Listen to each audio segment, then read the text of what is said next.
All right. So for this week, I wanted to do something a little bit different. Instead of more of a traditional academic speaker, I wanted you guys to get an idea of a different path from a PhD. So someone who I have known, I would call a good friend, who I have known for more than a decade since I started at Georgia Tech. Josie Kressner did her PhD at Georgia Tech, and I was on her committee while she was doing that. But I was a young faculty member and learned as much from her as she did from me at the time. Josie then went on from Georgia Tech, and the story that you guys are going to hear is how she founded her own company, Transport Foundry, and ran that company quite successfully until it was purchased by a larger company that is now called Motionworks. And Josie has transitioned into being an advisor for Motionworks and an advisor for other startups. She works a ton with transportation data that you're going to hear about. And so I think she has a little bit to present about that journey and about some of the work that she does. But she's also happy to spend a lot of time doing Q&A, which we've already done some of over lunch, about this sort of different path that you guys might think about after a PhD. So with that, I'm going to turn it over to Josie. Thanks. I'll also say that I don't even know if you know this, Carrie, but I was on the a search committee at the time that you were looking for a position. I don't know, I can't even remember now at this point, but I was a student representative, and I don't, yeah. So I was finishing my PhD when Carrie came in, and I put her on my CP. Got along so great. So yeah, we are friends still, and I was happy to hear, I'm living in Portland, Oregon now, and was happy to hear that Carrie moved back to this side of the country, and when she read me out here, I was happy to come see the sun. So in Portland, it is still very cold and rainy, so I was happy to bike around here this week. All right, so Carrie did some of my background, so I might repeat some of that just in my story, but I'll go back. The title today is PhDs, and that's what Carrie said, but also what I wanted to specify, because I know there are quite a few master's students here, that everything I'm talking about is applicable to master's students as well. There is something specific to writing your dissertation that I'll talk about, is how that sort of mirrors some things that you'll run into in starting a company, but certainly any graduate degree involves some of the things that, some of the skills that you need in starting a company, and so don't feel left out, master's students here. But like Carrie said, I'm going to go through, and this is really just the informal, here was my experience starting a company. I know when before I started the company, a lot of people I saw starting companies, the whole process seemed very elusive, and there were a lot of details. I didn't understand how it all happened. And so it's exciting that I get to share some of those details with students. So I'll go through that, and then I will touch on some of the technical side of what the company Transport Foundry that I started, the technology it built, and sort of how that's in use today with the company that acquired it, Motionworks. And so there'll be a little bit of technical slides in here, but most of it is not going to be technical stuff. And then towards the end, I'll talk about you know, what's happening with technology today and sort of the world of location data, and then talk specifically, like I said, about what you learn in writing your PhD and how that translates. So we will start with my personal background in starting the company. So I grew up in Chicago, went to undergrad in St. Louis at Washington University in St. Louis, and actually studied architecture and structural engineering. So I had 2 undergrad degrees, and at the time it was not a city planning focused education for me. And so I didn't really know about city planning until I came to Georgia Tech. I graduated undergrad with 2 degrees in 2009 when there was a huge building crash and nobody was building buildings. So my 2 degrees were very unuseful in 2009. So I went to grad school and knew I was going to grad school and wanted to do research. As I think a lot of you in here do research, get paid to do research. So that was definitely what I wanted to do. And the transportation research, I don't have to sell it to this crowd, was much more interesting than concrete aggregate research. So I moved over into the transportation department and chose Georgia Tech. At the time, Georgia Tech and MIT were like two of the top 3 schools, and Georgia Tech had great professors. Carrie wasn't there when I was making my decision, but she fit right in. Went to Georgia Tech, and that's how I ended up in Atlanta. Was there for, I don't know, I think 9 years. I actually didn't start knowing that I was going to do a PhD, so that might be relevant to some of you master's students here. I started as a master's student and ended up getting an NSF, I forget what the program is now, but the student Grad fellowship, yeah. And that's why I stayed on for the PhD and just had more fun doing research. It was a great job. My PhD research at the time was looking at what is called in the marketing world consumer marketing data or targeted marketing data. And what that looks like is kind of like the American Community Survey ACS PUMS data, but where one row in the data set is one person, but on steroids. So when in the private sector, you can buy data that looks like that, but you get thousands of variables if you want. Like examples that I like to give is drinks Coors Light, drives a BMW, and maybe is likely to have diabetes or something like that. Like the number of variables are endless that you can purchase in these data sets. And so I was looking at these really inexpensive data sets in choice modeling applications for my dissertation. At the time, location-based data was really sort of new to the community of transportation planners. And there was still this big question of like, how do we use this in a real world application where we really need to know about the demographics of the travelers in order to make public decisions. And so I had this idea through a course that I was taking in university at Industrial Systems Engineering, where I was learning about simulation, to combine location data with this consumer marketing data that I was using as part of my PhD research.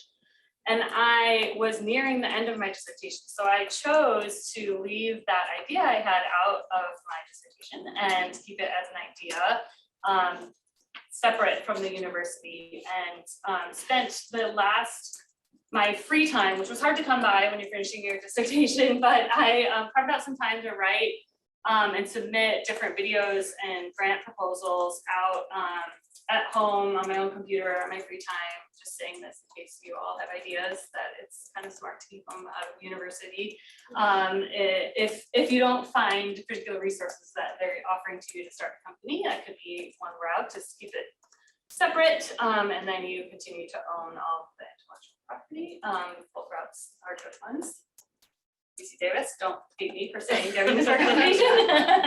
Anyway, I chose to keep it separate. I ended up getting another NSF grant, a small business innovative research grant to start the company. And so one of the questions I get often, I think I got a couple of times this morning already with various students, was how did I decide to go down that scary route of starting a company rather than taking sort of a salaried consulting job or public sector job. And for me, it was a really easy choice because I, while I was still finishing my PhD, got one of these grants that I had applied for that funded my salary that was equivalent to what I would have been making had I taken that job in a salary position. Now, it still was a risky choice because that grant was only going to last 6 months. So for some people that would be too risky.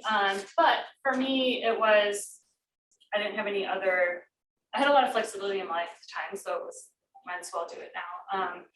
And so that choice was easy. Had I not gotten a grant, it would have been a different choice. And you know, we could dream about what I would have done if I didn't get the grant. I don't really know, but I finished my PhD and then started basically the next month as my own company with the grant. And so then what the idea was, and that's what I'll get into next, what does Transport Foundry do? So what did I start the company to do? At the time, like I said, there was these origin destination matrices, which I know some of you I've already talked about are using them. But I'll take a second, sorry if you all know this already, but just to explain what they are. They're still on the market today. They're just aggregations of location data that tell you different zones of some city or geographic area, how many people are moving from zone to zone during different times of the day usually. So it's an origin destination matrix that sort of explains how people are moving about the city.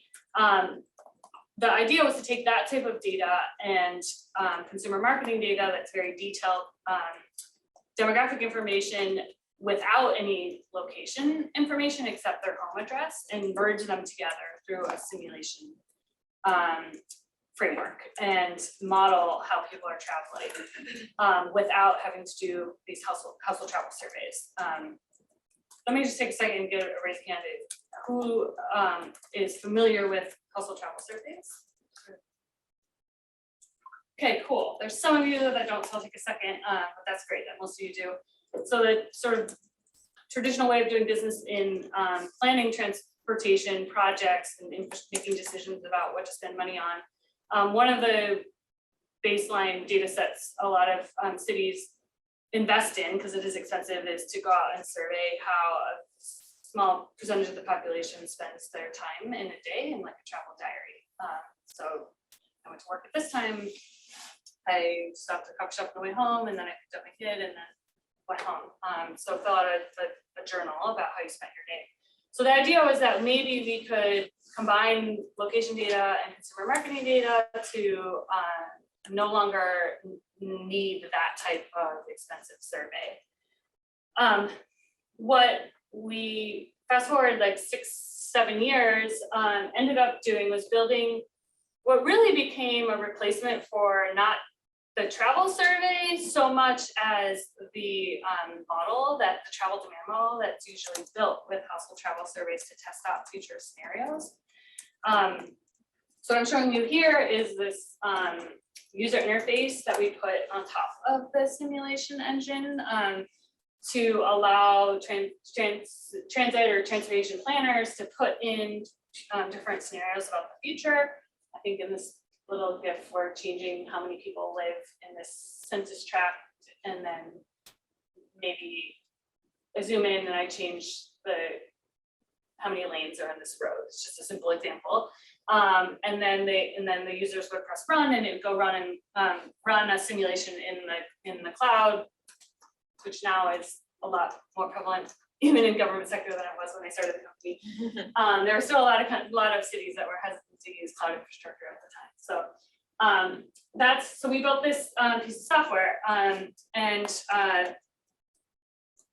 well, a lot of our users, for Transport Foundry's perspective, from the company goals, were focused on the public sector. So our users were transit agencies, transit planners, like regular transportation engineers and planners, and then researchers as well. And this is just another example of some of the visualizations that the simulation allowed us to do. I'm going to skip over this and talk about what actually was happening. So this is the technical part. So what was the details of the simulation and combining these two types of data. So what I first like to start with is a very simple example of a class of simulation models called discrete event simulation. And what that refers to is a type of simulation where you're simplifying the real world to only represent changes in the system that classifies an event. So you leave, like in our CityCast simulation, maybe that's the product. I don't know if I mentioned that we call it CityCast. Sorry, I just threw that reference in there. In the CityCast world, it might be a person leaves their house. That's an event that we're going to model in the simulation. Or a person gets in a car enters the road, these are like changes in the system in a discrete event simulation, but you're not in this type of simulation necessarily simulating every minute in the real world, so that you can speed up time and run, say, 24 hours faster than 24 hours, really. And so the little stick figures here are to sort of visualize an example I like to run through simplistically of how you would use this approach to simulation to model a line at the post office. So you might first measure how often new customers arrive to get in line, and then you come up with a statistical model that can replicate that arrival rate. So you might say, simplistically, just use a normal distribution, if that means anything to you all. I hope it does. But with a mean arrival time, new customer arrives every 15 minutes, and the standard deviation of that is 5 minutes. So in the simulation, you would use a random number generator and generate customers using those parameters arriving to your queue. And then you'll also take in your real world system measure how often it takes for the teller to help tellers at post office.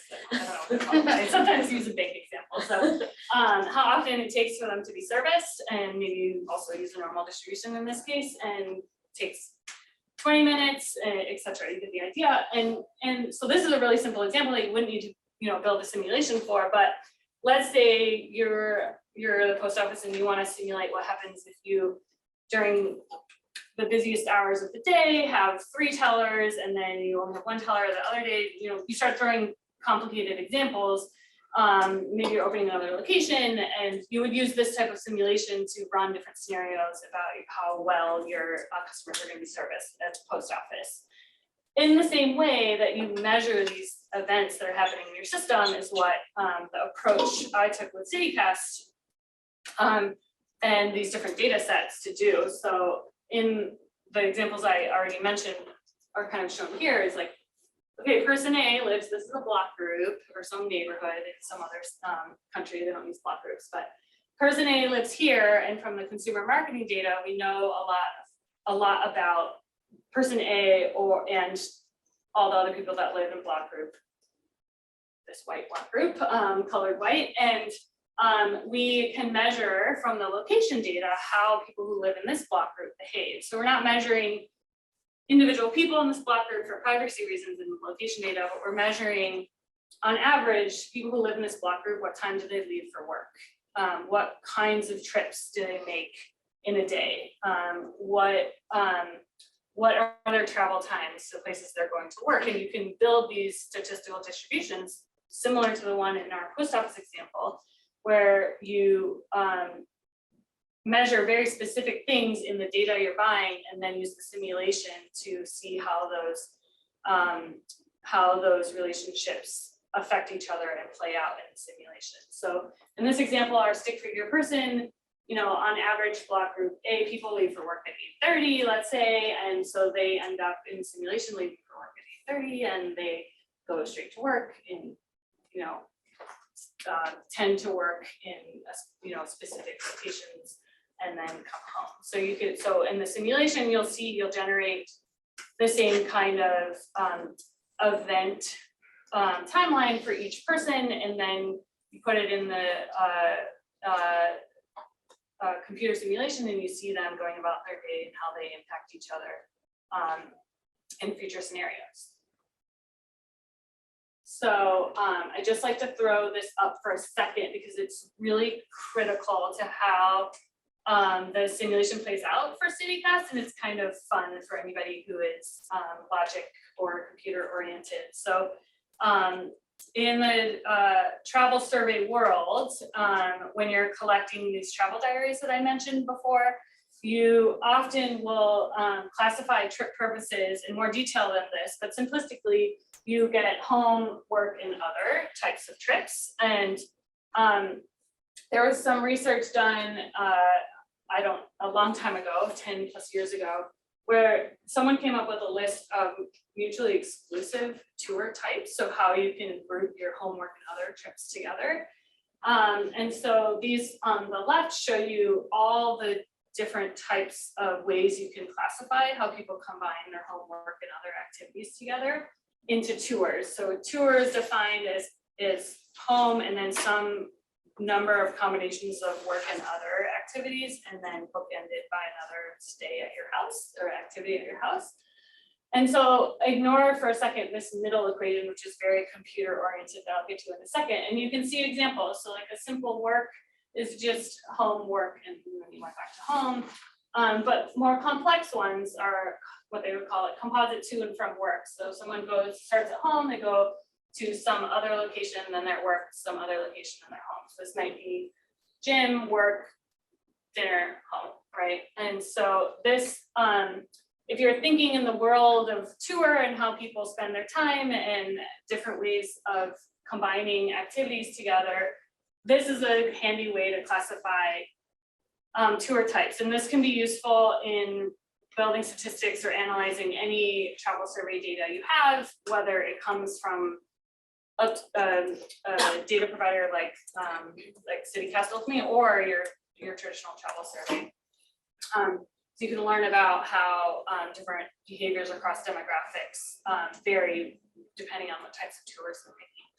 Anyway, it's fun to think about. So regular expression is a way that really nerdy computer scientists like to automatically identify tours.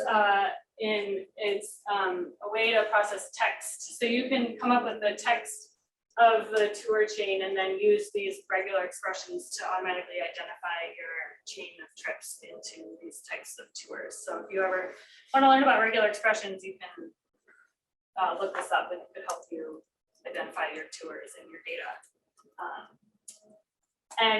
It's relevant because it's a critical component of the CityCast data products. So here's like a little visual of how, a person, that one of the outputs from the CityCast simulation looks very much like a travel survey. So you get out, from 4 a.m. to 4 a.m. is how we treat a day, because that's when most people tend to be at home. And so they're maybe at home until 7:45, and then they're traveling, so was traveling, and then they're at work. So this matches the example I was just giving. But this is the type of data that CityCast produced for a simulated 100% of the population.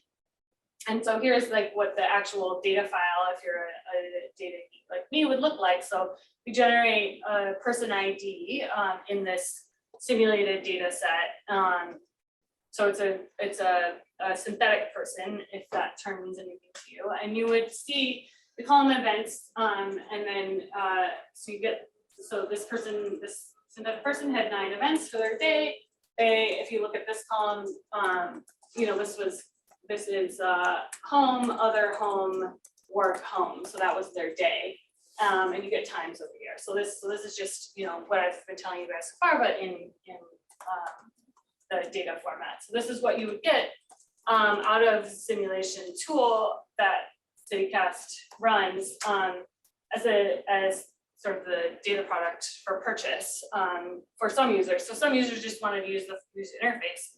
But this piece is the piece that was really helpful for plugging into an open source tool called MatSim, which is where we got into like the future casting sensitivity, where you can put in a new bus, you can put in a new autonomous vehicle fleet that's shared or private, or you can put in a new tolling structure and test out with that data set that I showed in this slide. For every person, you feed that in this open source tool called MatSim, and you can test out. Sorry, it was online. You can test out different transportation scenarios. And so, how are we doing? I didn't start my camera. How far are we in? I don't know if I want to go to us. Okay. Maybe I'll just briefly talk. So MatSim is the piece that is often, it's a very popular research tool for a lot of dissertations, but mostly based out of Europe. But for some of the research that I heard is going on here would be a really useful source tool that you all might want to look into. But what I'm showing here is just that if you input the schedule data, like I'm talking about for some portion of the population, doesn't have to be 100%. You get this like scoring function that's very similar to a travel demand model, where you can measure these different future scenarios where in each person gets sort of in the simulation a positive benefit for time spent in activity and negative score for time spent traveling. And in the end, these little agents in the simulation individually optimize their transportation choices, whether they take transit or decide to take a toll road or bike, etc. They're individually optimizing their schedule for the day, just as one individual in the real world would individually optimize if you're going to take a bike or if you're going to drive based on the cost and how long it would take and things like this. That's how the simulation runs.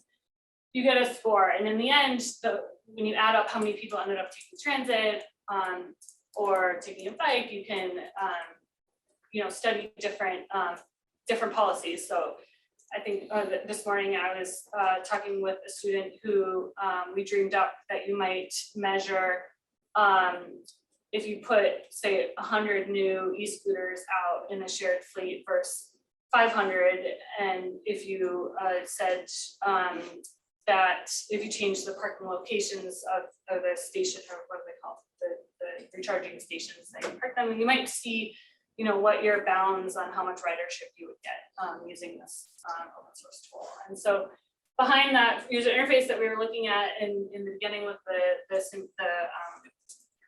little video GIF, this was one of the engines that allowed people to test out the transportation side of the future scenarios.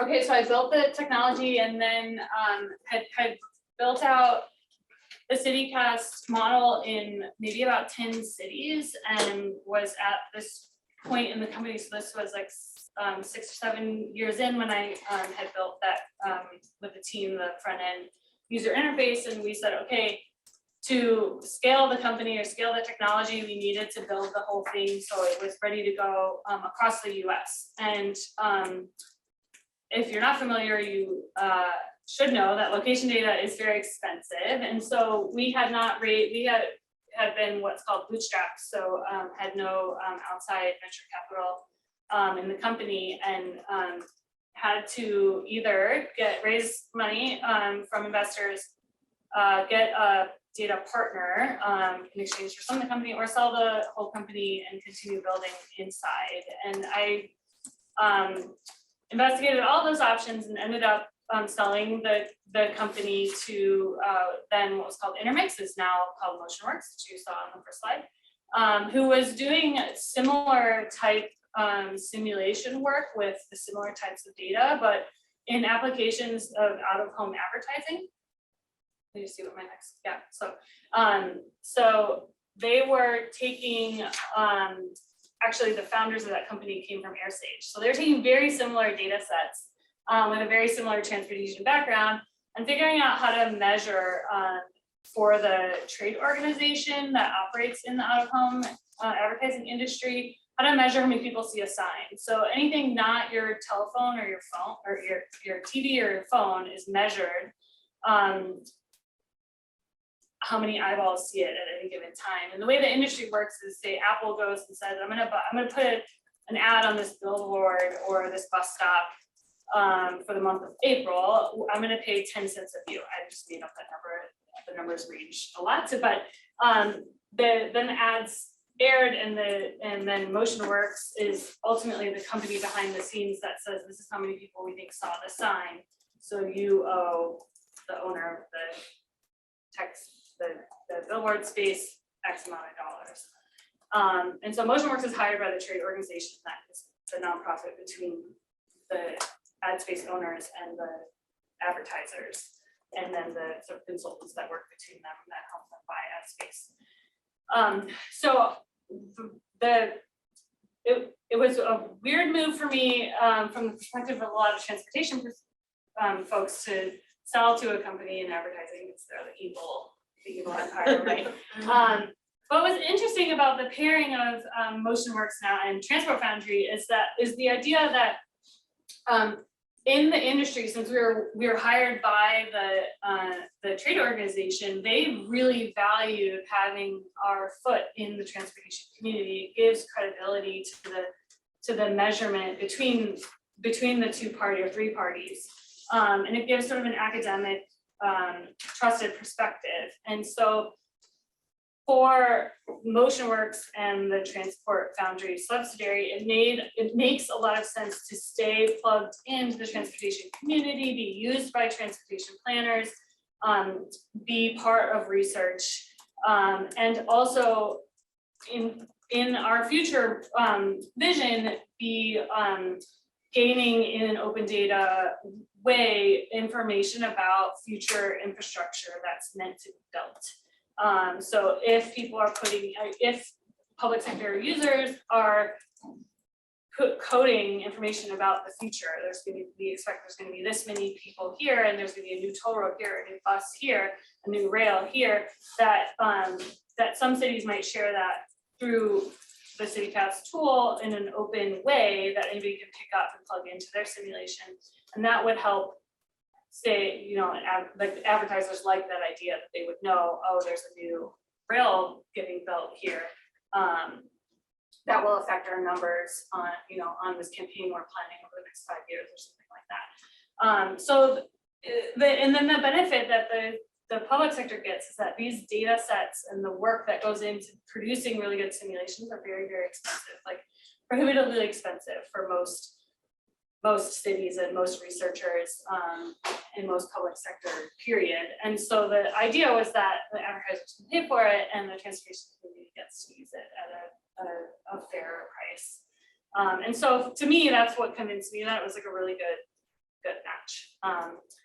And so today, so that was 3.5 years ago that I sold the company to Motionworks, and we spent the last 3.5 years dealing with COVID, as well as taking the technology and plugging in the data sets that Motionworks had nationwide and running it nationwide, and adjusting it to be useful for different out-of-home advertising measurement that was required, especially through COVID, because pre-COVID, they, like us, were very much okay with using like the annual average, and then COVID hit and it was like, oh, we need real-time data now. And so we had to scramble a lot faster than we had planned to get all the technology integrated. But a lot of that, and for anybody, I don't think there's a lot of sort of data science heavy people in here, but if you're interested, a lot of that involved taking what had been built in primarily Python and R,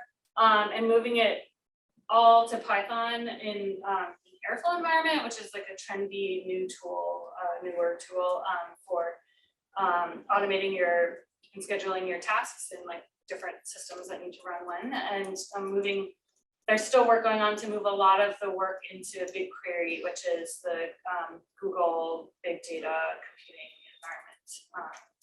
And so that's a lot of it's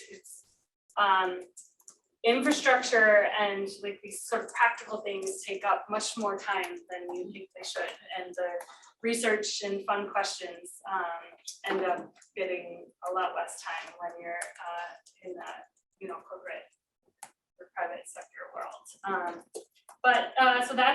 And then I was through the 3.5 years that I was staying with that company full time, I ended up at the end was officially my title was Senior Vice President of Data, and we were at and still now, because I just recently left like a month ago as a full-time employee, about 80 to 100 full-time people, half of which are in India, and the other half primarily in the US. And they are set up to grow pretty fast here with some venture capital money that has come in. So we'll see a lot of growth with Motionworks, and I just alluded to have left the full-time position there. It's semi-retired and taking some time. So I'm still on contract work and advisor role for them as they need me to integrate the technology more and more into the different solutions they're offering. But I also might be interesting to some of you. I'm starting to, as Carrie said, actually already, advise some other startups, one of which I'm starting to work with more on a regular basis that's doing similar data work in the diversity, inclusion, and equity space, or the diversity, inclusion, equity, and inclusion, sorry, it was a DI space, where they're helping companies measure how likely it is that they'll reach their DEI goals in the next 1 to 5 years. So it's looking at how your hiring and attrition rates and promotion rates will change your workforce for the next couple of years. So that's kind of a fun little project I'm working on as well right now. I'm just kind of finding new fun things to work on as well. But now I want to take a minute or two, or how are we on? It's Yeah. in your pocket. Oh, yeah, sorry. Okay, so what time do we Maybe go?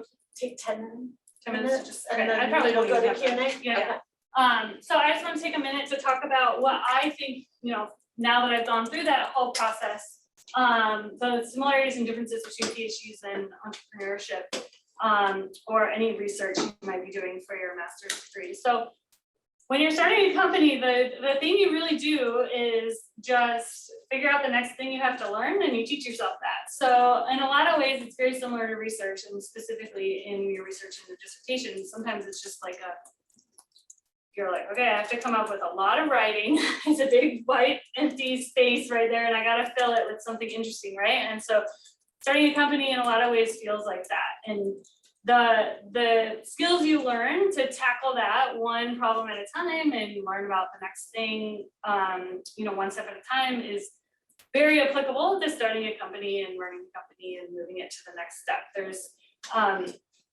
a lot of things that you learn that you can learn as if you approach it like a PhD that involve running a business. So instead of going to get an MBA, maybe you just learn on the job and treat it like you did your dissertation. Okay, this next thing about running a business, I just have to go read about, watch some YouTube videos, read some books, listen to some podcasts, and okay, figure out the next thing. So if you like that cycle where you just have to figure out the next thing and go and research it, sort of self-driven on your own, you'll very much like being an entrepreneur. The biggest difference is, I think, at least as a student, that you don't expect is how much everything is driven more by how much bringing money in and selling things and the admin side of things. As a student, it's all research and fun and interesting questions. And then when you go to start a company, you're like, oh, I have to pay my employees and figure out how that money is going to come in, not just tomorrow, but 6 months from now as well. And so that's like a big shock. But what I would say is that Carrie can just, as any other professors at the university, that a lot of their jobs end up being the same too. So it's going to be, that shock will come to you regardless of your career path, I think. But I think the biggest question I get is how you make that jump to start a company, and there's not one right answer. It's different path for everyone. But I think a common path that a lot of people do is they sort of dip their toes into getting like a nice salary after you finish your master's or your PhD, and in your free time at home, maybe you play around with starting a company. That's a very common thing. You sort of just, if you can on your nights and weekends, get it going enough where you can, save enough money and have sort of a viable path to make money on this side business you have, and then you make the jump. But it's not as scary as it seems. It's even with our economy, I think, given if you have an education and you can speak well about your experiences, it's quite easy to get a job. So if you jump and it doesn't work out, you can just get another job. So don't be afraid of that. I'll probably get a lot more questions on that piece, so I'll just leave it at that. And then also I put a link up here if anyone wants to send me a message and link to me on LinkedIn with any specific questions. This is going online, so I didn't put my email address here, but you can send me a message and just mention this talk that you saw me here, and I will respond. And then now we have time for questions, of course, so you can ask here as well.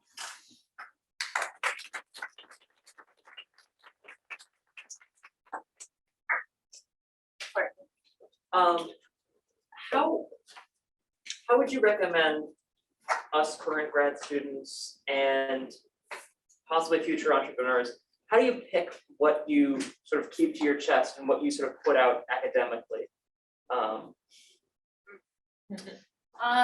That's a good question. I mean, I think I only did it once, and I wasn't very intentional about it.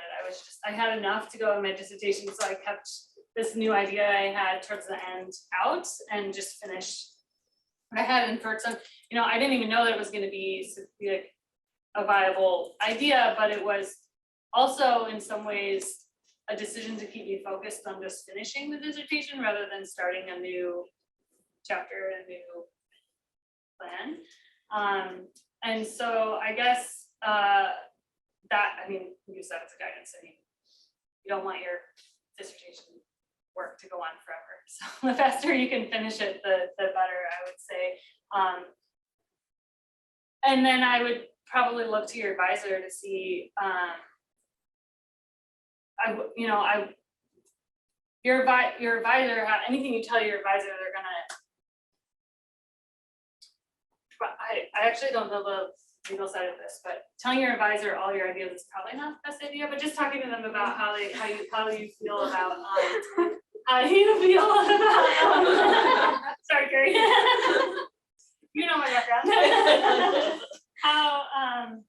How they feel about how much content you have in your research already, and if there's enough ideas there, and then go from there. Okay. Thank you so much. And this is always an interesting area that some of us, it's hard to get into. But so once you had your idea, how did you begin showing it to potential partners and selling it and getting clients? I didn't, from when I had the idea until. So like you created your idea, you started using the open source and sending the data, and then how did you get that of being an idea and like your own project to actually selling it to someone? It took a couple of years. So after the first grant, the National Science Foundation Small Business Innovative Research Grant, I actually did not get the follow-on funding. So it was like a phase 2, and that was really hard.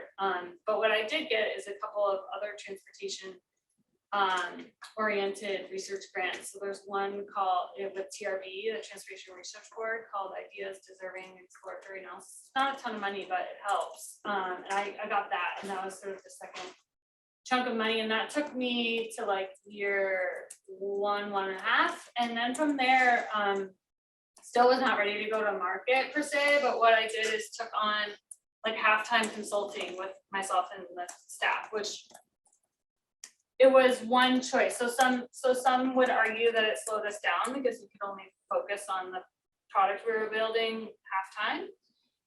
But for me, it made sense, and for this transportation market, it makes sense because the public sector moves slower. So necessarily getting to market wasn't better, especially at the time when there was still a huge resistance to location-based data, and just the implications of using that kind of data in the public environment was risky for a lot of users. So going slower was almost a better approach, and also establishing our name, the Transport Foundry name, as consultants and people who are willing to share lessons learned from working with this type of data as a consultant. For that market, for this market that you all are familiar with, was really helpful for building our reputation like as a company. And therefore the name became more trustworthy, and I got more exposure, more invitations for talks and related conferences, and that way I was doing marketing. and it also paid the bills. So that we did for a couple years. And so I think our first like straight up customer that did not involve any hourly billing, because we started sprinkling in some uses of the tool as part of contract work that was related. But our first project that didn't involve any consulting at all was, I don't know, maybe 3 years in. So it was, I don't know, some technologies, it takes a lot longer to go to market. It just depends. But no, not right away, for sure. It took a while to build the technology.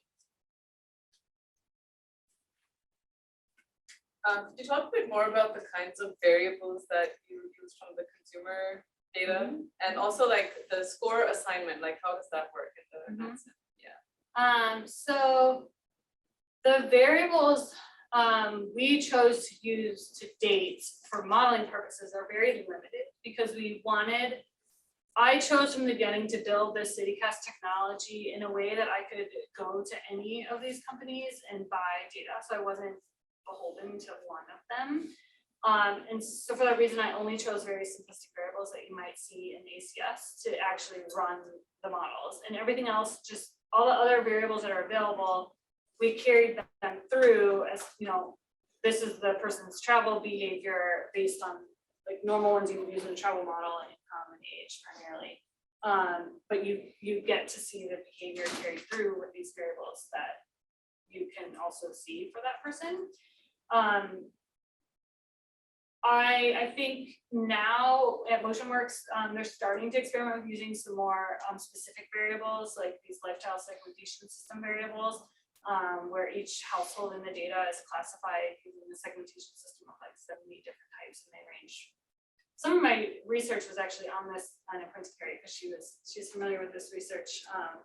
But I was looking at these segmentation systems. They're kind of cleverly named usually. There's one trademark one that's famous that a lot of companies sell that's A to Z, where like A are the most affluent and they're nicknamed already affluent, and then it goes down to zero mobility. And they have very descriptive paragraphs about what the household is like and their spending and things like that. And it's really kind of a fun research area. And they're starting to use them more because it is a really good predictor of how you spend your time and travel. So I think Motionworks is starting to use that variable more as a predictor, but it's still risky because depending on your application, that can be problematic. I mean, there are DEI issues in that particular segmentation system in particular. So when you start predicting models with things that have underlying issues, it's not a good idea. So it's kind of like a dance. It's hard because there are variables that are this is the whole world of machine learning and ChatGPT right now. Like it's very powerful, but it's also, you have to be responsible with how you use it. So there's some interesting stuff there. And then what was your second question? The scores assignment, like you showed that graph with like a score. Oh yeah, I'll go back to that. So in that sim, so you feed in for every agent you want to run around in your little virtual simulation a schedule like this. But you'll see in here that there's places, so there's times that they're at particular places. So these identify specific places in your virtual world, or they could be real places in the case of CityCast. But what you don't feed in is the paths they take between them, or the mode that they travel. And so that's where MatSim comes in. And what MatSim is all about is that particular piece. So I'm just providing a little, I know you know this, but I'm providing a little background for everybody else who's not familiar with MatSim. So what happens is you take that schedule and you simulate sometime, usually it's 24 hours, and you can do longer simulations many times. And each time you run through a 24-hour period, each person gets a score on how well they accomplished their day, let's just say. So let's say we're running through the first iteration, the first time we're running through the 24-hour period, and this one person we're looking at, this is their ideal schedule they're trying to accomplish. And what we're focusing on is the travel fits, like what path did they take and which mode did they take. And so the first time is through the first iteration, each person is, it doesn't have to be randomly, but let's say they randomly get assigned a mode that they're gonna take and a path between the locations that they're traveling between. Everybody in the simulation is given that random assignment. We run through that first iteration and we simulate everyone moving through the roads on those modes. So people get on the bus and the bus sits in traffic and then they get off the bus and they go up the day. And that takes longer because they'll experience congestion, right? It takes longer than their ideal schedule here on the bottom. So that's where the score comes in. So it does this like complicated comparison between their ideal and what they actually experienced in this iteration. And you have control over how you want to score things. So just in like choice modeling or child demand modeling, you would have like what they call value of time. So it's cost this much for time spent on a bus versus time spent driving. You have the same thing in that sim where you get like maybe more of a negative score for time waiting for the bus than you would if you were on the bus or driving, for example. And so your negative slope is controlled by that. And each person at the end of the iteration then gets scored, and say that one person scored 50 on this iteration, another person scored 100. The next time we run through the iteration, some portion of the population in this iteration you tell to change you don't have everyone change their path and route choice. So you have some portion, usually I recommend 30%, which is very specific, but that's what the research has shown. So 30% of the people change their path or their mode. And then everyone runs through their day again and sits in congestion, and maybe they sat in so much congestion that they never made it to work for that day in the simulation, right? And that's usually what happens in the first couple of iterations. You have people, there's just gridlock and like nobody's going anywhere and you get really bad scores. But eventually when you run it 50, 100, 200 times through a 24-hour period, each person is sort of individually optimized the path and mode that they're most likely to take based on what everybody else is doing as well. And it tends to look like it does in the real world naturally. It's not perfect, it is a simulation, but the theory behind it, you end up getting kind of like in the real world, if there's capacity on the highway, people will take it. If there's capacity on the highway in the simulation, people take it, right? And so you end up getting something close to reality. And so each, that's what this line is showing is like in this iteration, this person got a little bit better score. So we say driving the whole time was better for that person, and that's what they chose. Does that make sense? Yeah. Thank you. Thank you for the presentation, it was great.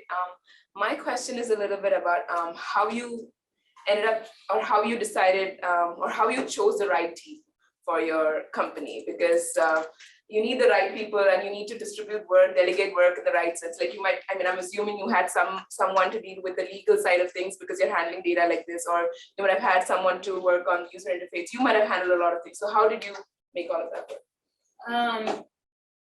I wish I could say that it was a very thoughtful process, but often it was whatever was needed at the time and I didn't have capacity for, and I had money to hire. So that's very much a normal entrepreneur approach. If there's money available and it's something you can hand off, you go interview for that position. I would recommend, and most companies do this, and I mentioned this earlier during lunch, having a co-founder in a company is really, really, really helpful because there's two people to divvy stuff up and sort of specialize in. So that's very helpful. And if in particular, one of you tends to be more business, sales, marketing oriented and the other person technology oriented, it's a little bit easier. But from that point forward, it's using your network. It's very common to have get free advice early on, and there are a lot of lawyers and like tax accountants that will give you a discount if you're like a new company, if you're extra friendly to them. And so it really is just asking people, not being afraid to ask, but then it ends up being an optimization basically of how much money hiring somebody else, how much time and money it will save you to hire somebody else to do the thing, right? And so it's not a clear answer other than that.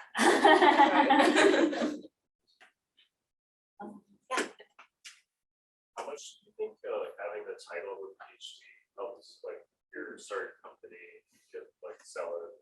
Do you think you've done the same thing like as quickly with the master's? Accelerate that timeline? I think that's a great question. I do think that having a PhD name behind your title gives you a leg up for sure in a lot of different aspects. People give you the benefit of the doubt much more. I will say this really, I had to think about that. Sorry, it's getting recorded. For women, it's even more important. You are given less of the benefit of the doubt if you don't have a PhD behind your name, which is unfortunate, but it's just the reality of it. And so it helps a lot in talking with customers, in talking with people who you might ask to invest in your company. And also, even if you don't start your own company, it really helps in coming into a higher position in a company. Especially in tech-based companies, you get promoted faster if you have a PhD behind your name in tech-based companies. Now, it's not a requirement by any means, but I actually was, and especially selling, like being in the ecosystem with Motionworks, seeing the influence that some of the team had PhDs, some didn't, seeing how that played out between the personnel was interesting. I mean, I think more people value the PhD credentials than I expected. So I would encourage you to, if it seems feasible and something you could muster, I think it is worth it. Assuming you're not creating tons of student debt, which is another problem. I don't know if any parents pay for their school. But anyway, yeah. So it's a different story if you have to pay to get your PhD, which in some fields is the story. Yeah, we have some questions online. So Lyndall asks, is the value of time based on a person's income? And if so, does basing the value of time on income exacerbate inequity? You can't, so Maxim is just a tool. So you can choose to have the simulation run that's with a sensitivity to income in the scoring function, or you can choose not to. And depending on your choice and how you analyze the data, it will have different implications on how, different conclusions you're making related to equity decisions. But it's just a tool, so it's not like an end all be all. You get out what you put in. Okay, I also have a request that they want to repeat the questions for those on Zoom. Oh, okay, Yeah. Sorry. Yeah, that was a great one. Like the values were, it really caught my, thank you for coming, it's great. And my attention of, yeah, so the value of waiting for the bus is much lower than driving. Like, according to who? If I'm reading, but it's very personal. That's what I'm trying to say. Yeah. Try it. So you can adjust that. Yes, It's not a given, because exactly, technology can definitely make it worse for.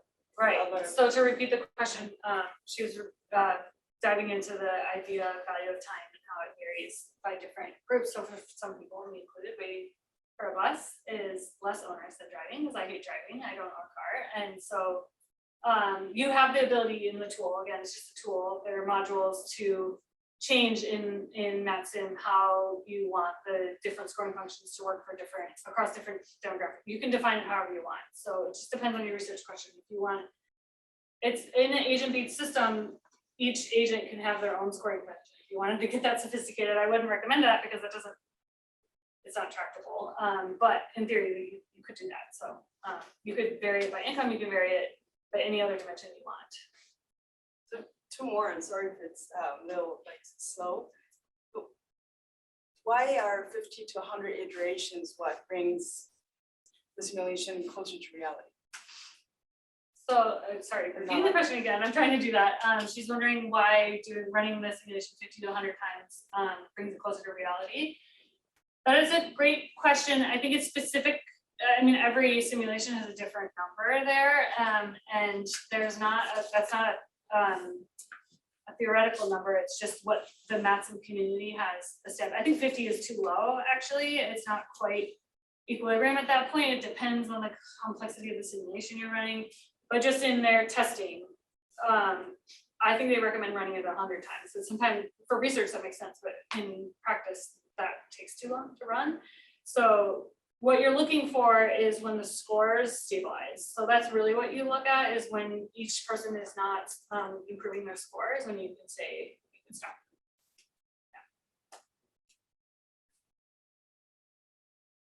I don't know if you want to talk about this on the inclusion, equity, diversity. How are you getting data? Are you going public or private to get the attrition and permanence rates? Yeah, so that's, yeah. Surveys? Question was on this other company that I'm advising called Illoominus. They have a website, so you can look at them. So that's separate from most of what I presented here today. They're a startup focused on building a dashboard for human resource departments at huge companies. So we're not buying the data, it's data that the HR departments either ask for employees to voluntarily submit, or it's something they require. Every company has a different approach to this. And each data piece you want to look at comes to them in a different way, but most HR departments have, you know, basic level demographics about the company. So it's internally to the company, we when you sign, that's the way, when you sign up, they give access to the company to develop models to make their forecast better. So the people within the Illoominus company keep it's locked down. They're not like selling the data as a product, but the idea is that they can learn from those attrition rates and build a specific forecast for each company customer that says this is based on your company's or this department, depending on what they want, what your metrics will look like in a year if you keep doing what you're doing. That's super interesting. The variables are, how are you attracting people? What's the context? Like if you're at the border, it's going to be very different demographics that, you know, like the political climate. Are those considered just like the race income? Is it inside the company? And even how would you balance those? Yeah, so she's asking how I think what you're asking is how a company decides to buy a tool like this, like a DEI. I guess, how do you calibrate the tool? Oh, What I don't know, we're variables still and- figuring that out. That's a fun It's a part. very interesting problem, and why, like, I've been advising, the founder is great, I love her, and I just recently created space, they leave another company to get more involved, so they have, you know, they're I'm just playing around with it right now. That's an easy one, and somebody else. On the money matters. It's very interesting to me because I come from a different background and I did start a company. So it's very, you know, when you say let's let marketing pay for it, and then you allow at a fair price, you lend it to the transport community or public sector. What's the ratio of that? I know it's project by project, it's very different. But the pricing, it's a 1-to-3 ratio. I don't think it's specific like that. I think so. She's asking about the pricing model for Motionworks. I mean, to be fair, they're very much still establishing, as every startup is. But it's not a conscious like, here's how much we're pricing for transportation projects and here's the 10x on advertising projects. It's not like that because there's different products for each market. But what I will say is that I know right now the transportation market, or with the products that are available that are sourced from location data, are, in my opinion, very, very expensive. And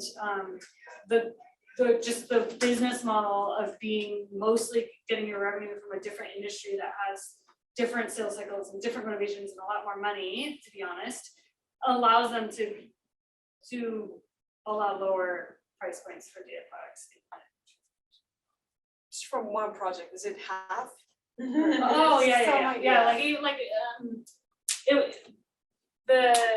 scales are, it's way like, maybe like a 10, I don't know, I'm just making up numbers at this point, but it's hugely different. And yeah, it is the plan, and it's not fully built out, it's a vision at this point. But in the experience of, you know, projects that have trickled in, that the willingness to do very small scale projects for transportation is there. Small scale for customer cost. Yeah, we have another online. Nick asks, what are your and any other people's thoughts on going the other way around? 4 years in industry and running a small company and then going to a PhD. Clearly a multifaceted and personal decision, but curious of your high level thoughts, what considerations you would prioritize. So starting a company, selling it, and then doing a PhD? Is that what I heard? Yeah. I mean, at that point, the PhD is just like a fun. Which is great if someone wants to do that. I mean, I know people who've gotten more than one PhD for fun just because they're interested in it and they like doing research. So, I mean, by all means, I guess I don't know what I guess maybe the question is, would it be harder to start the company and sell it without a PhD? Is that the reverse question? They're just asking about going the other way around and like curious about your thoughts on it. Yeah. I mean, it's all about starting a company. Is I mentioned before, it is a lot of hard work, but it's not all hard work. It doesn't all come together just because you work hard. It's a lot about luck and meeting the right people and timing in the market and the economy. So if you find a good, I mean, the startup world raves about product market fit, and it's super annoying as a founder to hear people be like, you don't have product market fit yet. So I say this softly, I guess, it is really key to figure out a product that people want and can buy in some way. And there are startups in the tech world, of course, that we're all familiar with that you don't have to actually buy to use. You are buying it by giving away your data. But anyway, if you happen to have an idea that seems like it has a good product market fit for you to get a PhD by any means, like go for it. Do it. Just curious how you deal with uncertainty in your simulation. I know for the discrete simulation, you often want to do like a filter or something, but I'm just kind of curious how you do it with such large OD matrices. Yeah, great question. So to repeat, he's wondering about uncertainty in the simulation in CityCast. There is whole bodies of research about uncertainty in MatSim in particular. There's a lot of PhD students doing a lot of research around that. It's a really interesting area of research, but tricky because from a policy perspective, a lot of decision makers don't want to know about uncertainty. So you could get really good about putting bounds in your estimates, and then you go to present it in a public meeting and they're like, I just want one number. And then so we did find that some customers don't want to see about uncertainty. And this is actually true in the advertising world as well, interestingly enough. It's just like an executive level difference in leadership, and some companies want to know about uncertainty and some don't. So that's on the business side of things. There's like different ways that you can give it to some customers and give it to not give it to others. But from the CityCast specifically with MatSim, the best way or the easiest way to get to uncertainty is to run the same thing many, many times using a different random number generator, and then you can see how varied of a different answer you get depending on what you're measuring. And I would encourage anyone who's running a simulation for research to do that, because we know that your answer can change sometimes based on the uncertainty in the model. So if you're reading a research study that hasn't looked at how different your results can be running it with a different random number seed, I would question the results of the study. But anyway, so it's possible to do from like that might be like classified as a bootstrapping approach to uncertainty. But the true bootstrapping approach would be to feed in, like say you have 100% of the population in, just to feed into, that's, and we usually don't run 100% of the population in your simulation, but you run, say, 50% of the population, so you randomly sample 50%, run it, and then randomly sample a different 50% and run it. And that's another way to see how much your results change, in addition to just putting in a different seed. So there's lots of different ways, but these are areas for great research, because in like the, you know, even at cities or in, you know, city of Davis, I think they're technically a city, they don't have time when they're making a decision about whether to put a bike lane in or not to run the model like 100 times and see like the balance on the thing. So we experimented with, and one day there's an idea that you just press a button and then, like, you know, CityCast goes and runs it all and then just reports the balance, but that's not built, infrastructure built yet, and it's something for the researchers to dream about and spend time on. About the consumer data, like the consumer marketing data, you get it always from the same source? Where do you get it? You know, I understand it's kind of free, or I don't know if that was not free, and yeah, like I don't know, like how often is it updated? Yeah, all these things about So I'll talk about that. So the question was on the consumer marketing data. I think I already mentioned, most companies today do this, but one thing that was really important to me is to build a technology so that we could trade out data providers easily, and so the CityCast technology is built like that. So we have bought consumer marketing type data from many different companies through the years. Same with location-based data, you have to, otherwise you will not continue to be a company in existence, because that marketplace is changing so fast. But that class of data is their primary customer are marketing companies or big box stores, like so Target. There was a big New York Times article, I don't know, a long time ago that was exposed this type of data set, because Target knew that this woman who shopped at Target was pregnant before her family did, and she got something in the mail, right? So that's what that was powered by consumer marketing data sets. They're the big three, and there's many, many more.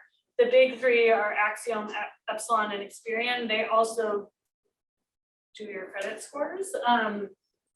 Some of them have gotten out of this business. I'm, to be honest, a little out of date on like who's selling what these days, but it's very inexpensive data. So we're talking like pennies a household. So pennies for multiple people to buy like a list of data with hundreds of variables.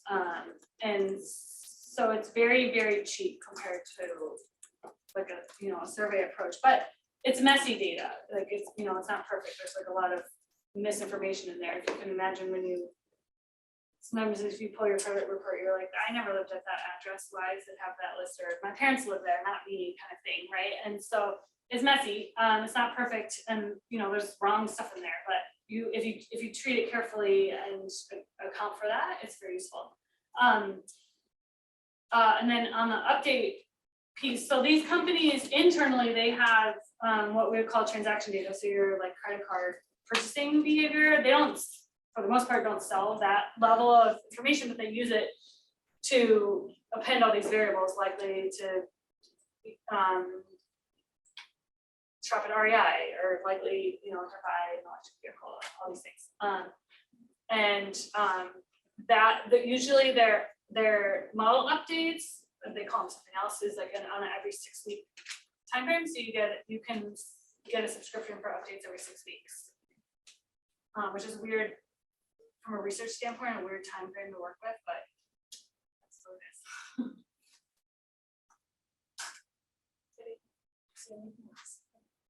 Okay, I think we're close enough to end at this point. So let's all thank Josie for